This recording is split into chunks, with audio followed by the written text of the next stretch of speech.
아는 대로, 믿는 대로, 소망하고 바라는 대로 살 수 없는 그냥 저의 모습에 대하여서 직면하게 됐어요. 밤에 이제 방에 들어오면 막 벽에다가 머리를 찌으면서 막 내가 그리스도와 함께 십자가에 못 박혔나니 막 이렇게 갈라디아서 2장 20절을 막 암송하지 않으면 살아갈 수가 없을 정도로 막 정말 절망스러웠어요. 내 안에 있던 모든 감춰져 있었던 막 그 이 구정물들이 다 드러나고 나니까 그제서야 아 진짜 십자가밖에 없구나. 진짜 예수 그리스도가 이런 나를 위하여서 죽으셨던 거 말고는 다른 방법이 없었구나. 이게 진짜 실제가 되고 주님께만 소망이 있구나. 이 복음이 어렸을 때부터 들어왔었던 이 복음이 이 구원의 예수 그리스도의 십자가의 복음이 진짜 저에게 기쁜 소식이 되더라고요. 완전한 소망이 되어주시는 그런 시간이었습니다.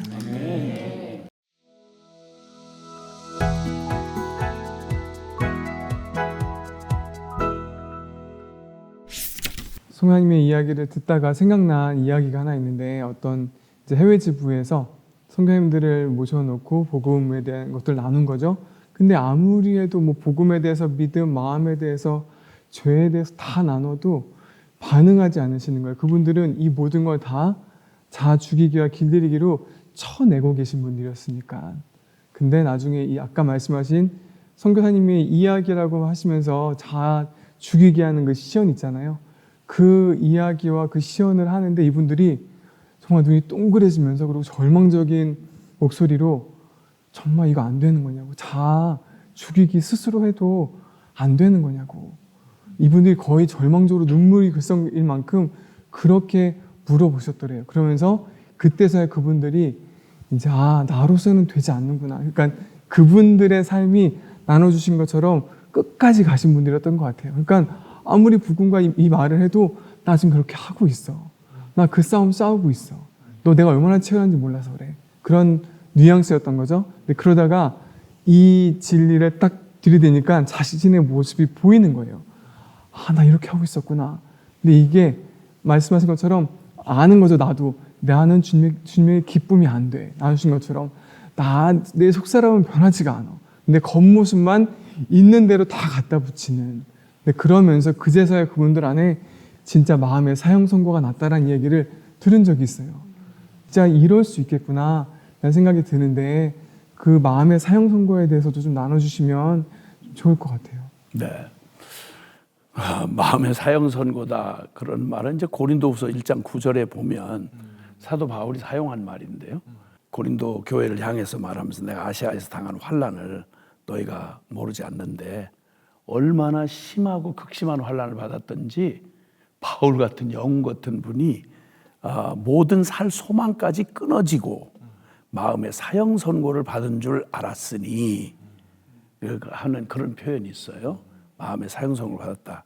이렇게 하신 이유는 우리가 자신을 의뢰하지 말고 죽은 자를 다시 살리시는 하나님만 의뢰하려 하심이라.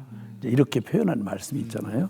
예, 마음의 사형 선고라는 말은 그런 성경적인 그런 표현에서 이제 빌려온 것이고, 마음의 사형 선고는 말 그대로 더 이상 이제 뭐 더 이상 토를 달 필요가 없이 마음이 죽은 거죠, 그냥.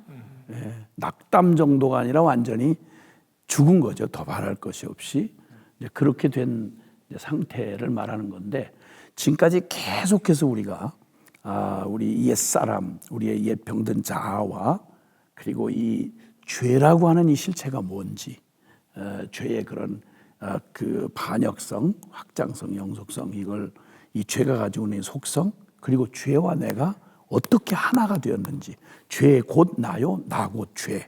그래서 성경은 선언하기를 에베소 2장 1절 이하에 허물과 죄로 죽었던 너희를 살리셨도다.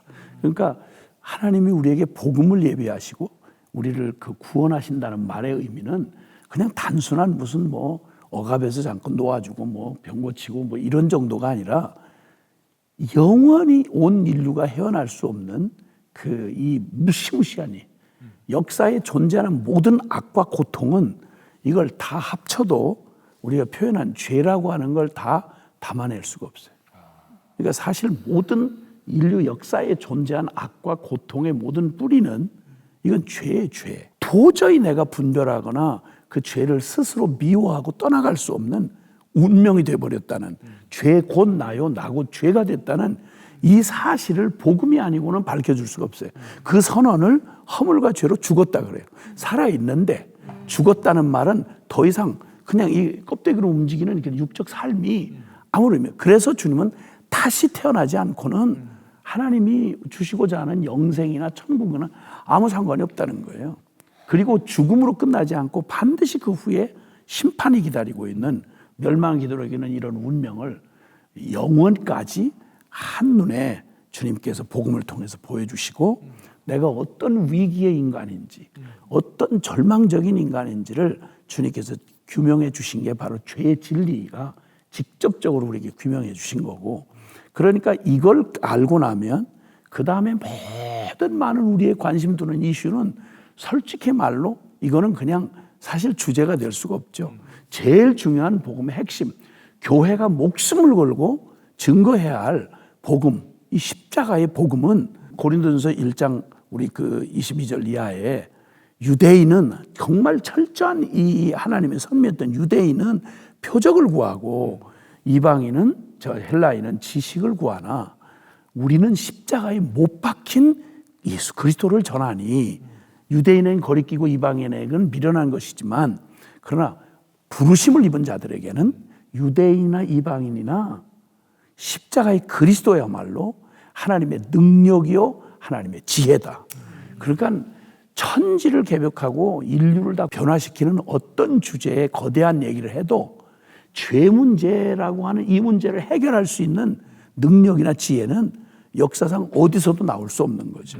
그건 오직 하나님으로부터 올 수밖에 없는 신적인 권능, 하나님의 권능 아니면 안 되는 게 바로 죄의 문제고, 그 죄의 통째로 사로잡혀서 스스로가 죄와 나를 분리해서 생각할 수가 없는 운명을 가지고 있는 게 바로 나였다는 걸 복음의 빛을 통해서 악소리 못할 만큼 내 삶에 드러난 증거, 역사의 그 모든 그 역사적인 증거들, 내 삶의 모든 증세들, 그리고 진리가 선포해 주는 말씀 앞에 악소리 못하고 난 정말 죄인이네, 죄인이란 사실을 깨닫는 순간 모든 희망은 버려라. 아우슈비츠 수용소에 600만 유태인을 학살한 그 현장에 그 정문을 가봤는데 거기에 문구가 써 있다는 거예요. 독일 말로. 여기에 들어오는 모든 사람은 희망을 버려라. 거기 들어가면 전부 다 그냥 완전히 학살 현장이니까 죄인이라고 하는 사실이 입증되고 너 죄인이지? 맞네요. 이러면 이 문을 통과하고 들어간 사람은 살아나올 생각하지 말아라. 이건 모든 희망이 끝이다. 거기를 들어간 사람이 들어가면서 살아서 걸어가긴 하는데 저 화형장으로 들어가는 거죠. 가스실로. 그럼 그냥 살았으나 실상은 죽은 거예요.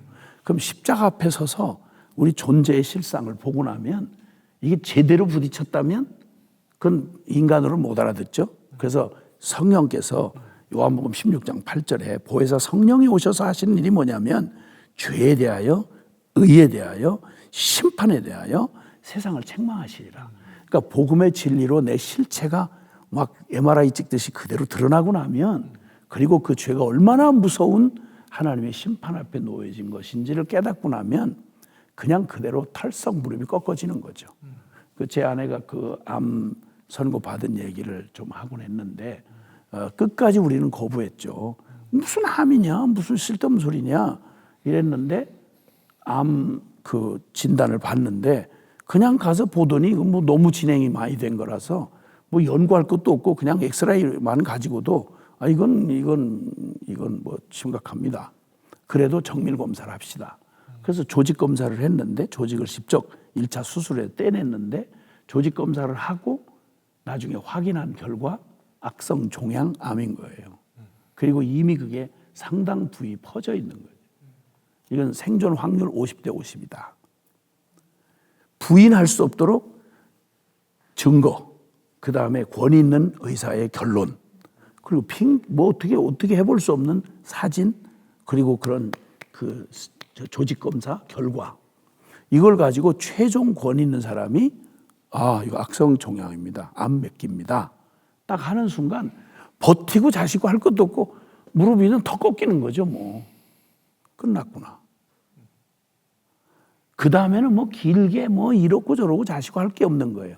마음의 사형 선고를 받는다는 말은 여전히 이 진리 앞에 정직하게 서지 않으려는 마지막 몸부림이 있어 그렇지, 이걸 부인할 수 없고 자기 실체를 보고 나면 마음에 사형 선고가 내려지지 않을 수가 없어요.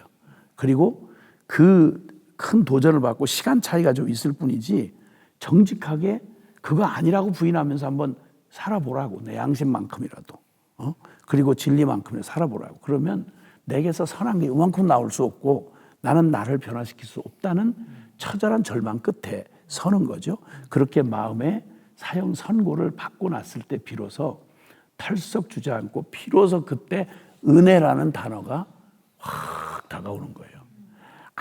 아무 구할 자격도 없고 기대할 근거도 없는데 다만 망연자실하고 하나님의 처분을 기다릴 때 그때 의미를 알아듣는 말이 은혜라는 말. 받을 자격이 없는 자에게 거저 베풀어 주시는 하나님의 일방적 선물, 그게 은혜라는 거죠. 그때 비로소 우리는 구원의 하나님을 바라보는 거예요. 그 바라보라고 얘기를 하잖아요. 안 바라봐요. 자기 계산이 있고 자기 뭐가 있으면 여전히 두리번거리지 안 바라봐요. 근데 길이 그 길밖에 없다 그러면 거기만 쳐다봐.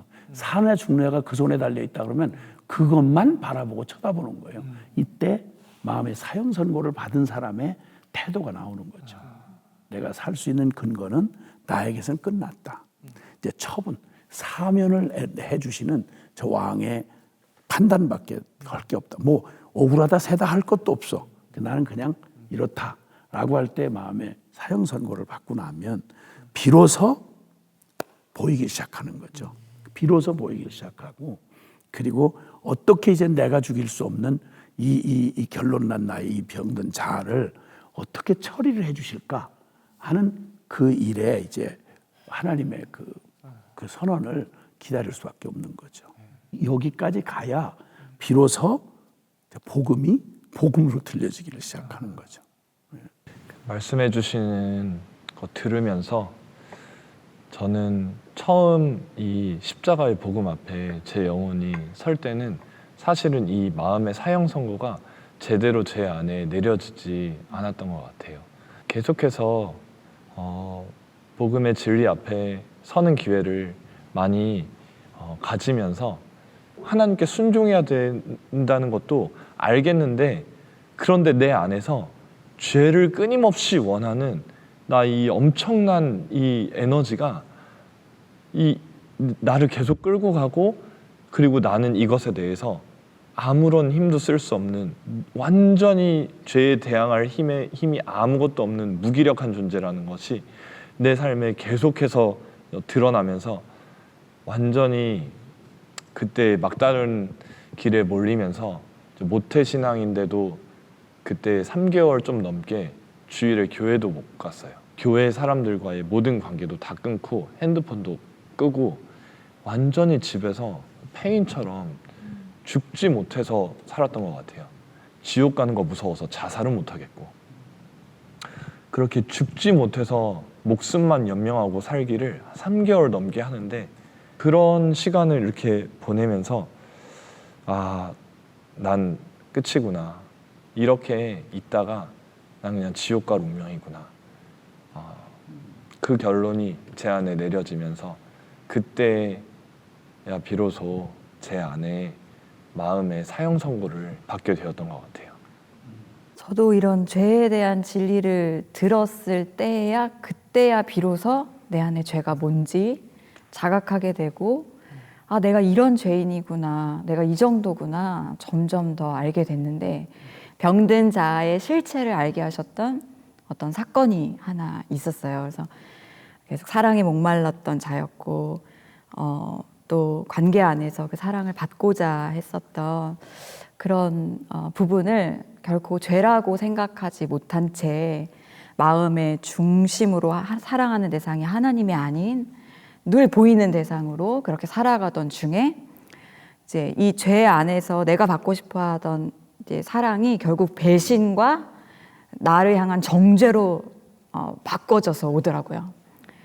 내가 그렇게 목매었던 그 사랑이 내가 주는 만큼 받을 수 있을 줄 알았는데 나한테 돌아오는 건 배신이었고, 그리고 그 배신도 죄를 선택했기 때문이었어요.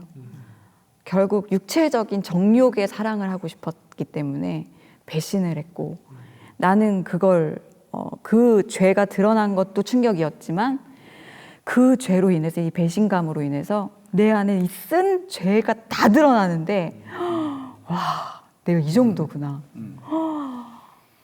내가 믿었다라고 생각하는 그 사랑의 대상에 대한 배신과 이런 모습들이 사단의 정죄. 사단이 꼬드겨서 그 자리로 간 건데, 딱 제가 걸려드니까 저를 딱 버리더라고요. 저를 딱 버리면서, 겉봐, 너는 그렇게 버림받을 수밖에 없어. 너는 사랑받지 못한 존재야.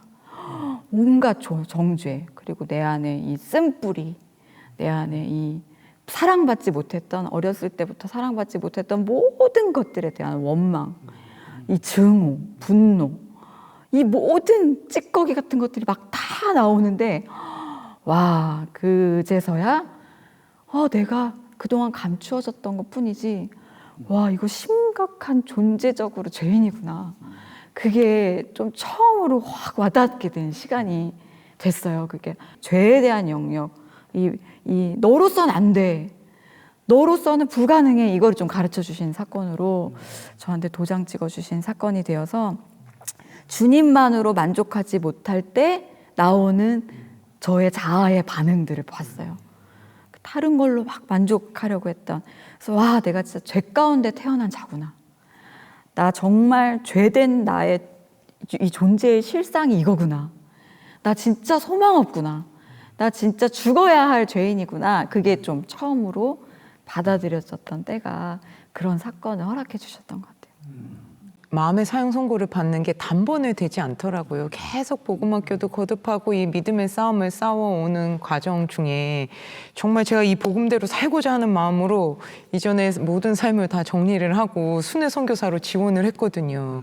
이전에 인도 선교사로 있었던 이 모든 거 다 사표 쓰고 정리를 했는데 떨어졌어요. 그리고 이제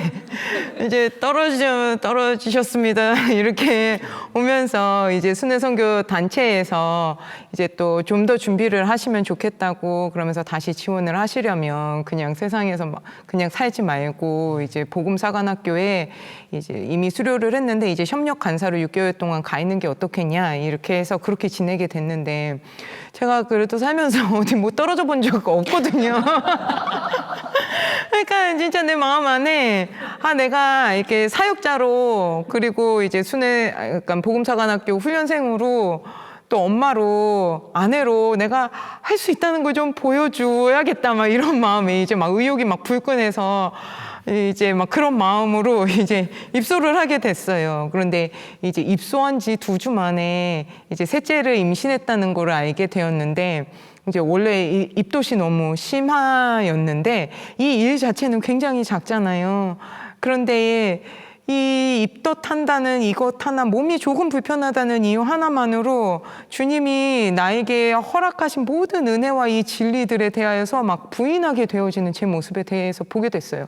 막 힘들어서 누가 이제 좀 도와줄까요? 이렇게 해도 자존심, 할 수 있어요, 막 이렇게 하면서 막 온 속에서의 그 구시렁거림과, 그리고 조금 더 믿음으로 이렇게 해봤으면 이걸 좀 넘어설 수 있어요, 도와주려고 하시는 그 모든 권면에 대해서 막 다 귀를 닫고 어쩔 줄을 몰라 하는, 그냥 제 안에 내가 이렇게 무능한 자였나? 너무 놀라게 되어지고, 그 전까지는 내가 마음만 먹으면 어떻게든 할 수 있을 거라는 그런 생각이 있었나 봐요. 그런데 정말 다 알겠는데, 이 진리가 뭔지 알겠는데, 그리고 내가 이때에 어떻게 하면 진짜 멋지겠는데 그게 안 되는 거예요. 그렇게 살 수 없는 상황까지 몰고 가시더라고요. 그러면서 아는 대로, 믿는 대로, 소망하고 바라는 대로 살 수 없는 그냥 저의 모습에 대하여서 직면하게 됐어요.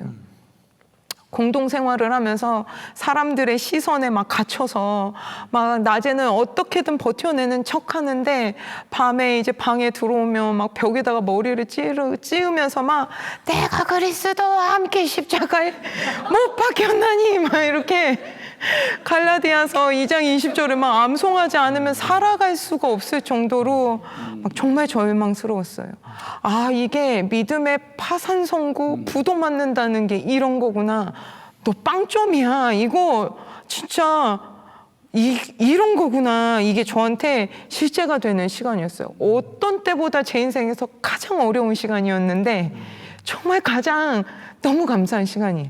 그 시간이 없었으면 내 안에 있던 모든 감춰져 있었던 막 그 이 구정물들이 다 드러나고 나니까 그제서야 아, 진짜 십자가밖에 없구나. 진짜 예수 그리스도가 이런 나를 위하여서 죽으셨던 거 말고는 다른 방법이 없었구나. 이게 진짜 실제가 되고 주님께만 소망이 있구나. 이 복음이 어렸을 때부터 들어왔었던 이 복음이 이 구원의 예수 그리스도의 십자가의 복음이 진짜 저에게 기쁜 소식이 되더라고요. 완전한 소망이 되어주시는 그런 시간이었습니다. 그래서 순회 선교사가 됐어요.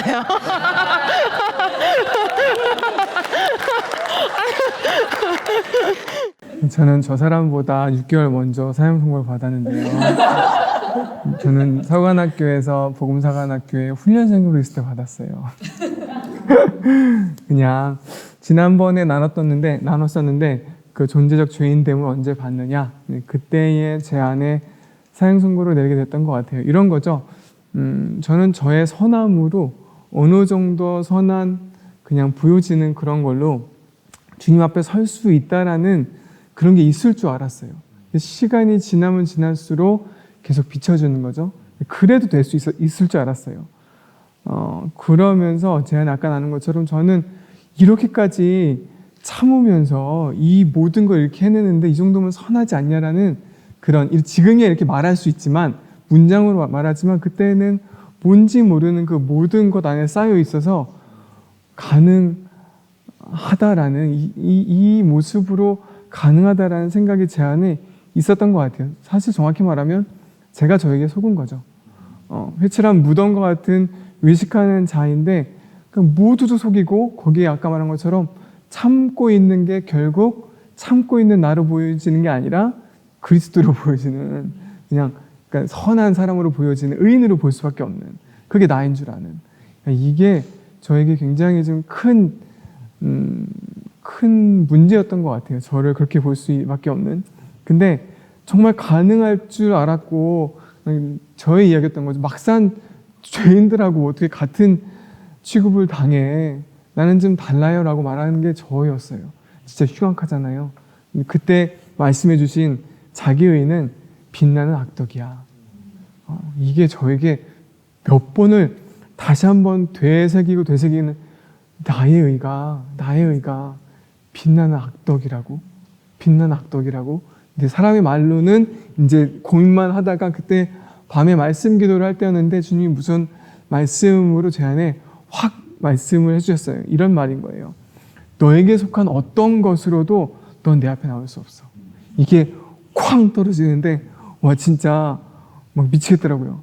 정말 몸이 부들부들 떨리고, 그 말씀 기도 끝나고 나서 밥을 먹었나 그런데 밥 먹을 때 손이 부들부들 떨려요. 왜냐하면 저의 모든 근간이었던 나 스스로 막 애쓰고 막 이렇게 했던 선함과 참아냄과 내 속고 있었던 이 모든 게 후경아 너 아니야. 말한 건 좀 빵점 막 하는데, 나 평생 이거에 하나님 나 모든 거 걸었는데요. 근데 이게 아니라고 말하는 거를 받을 수가 없는 그런 시간이 있었는데, 그러면서 제 안에 지나고 나니까 이게 정말 사형 선고였구나. 그게 나로서는 끝나는, 이것이 없었으면 진짜 큰일 날 뻔한, 그러고 나서 들려지는, 그러니까 어떤 분들은 보면 사형 선고를 밖에서 이제 믿음의 생활을 하시지만 훈련이 아닌, 복음의 내용을 많이 듣고 있는 곳이 아닌 곳에서 사형 선고가 나면 참 많이 그 시간들이 어려운 것 같아요. 저 은혜로 말미암아 그냥 훈련이라는, 계속 사형 선고를 받았지만 그 다음부터 계속 복음의 진리가 쏟아지는, 그러면서 어디로 가야 될지, 뭐가 소망인지 명확하게 더 보이는, 저는 그게 진짜 은혜였던 것 같아요. 그런 저에게는 사형 선고의 시간이 있었던 것 같습니다.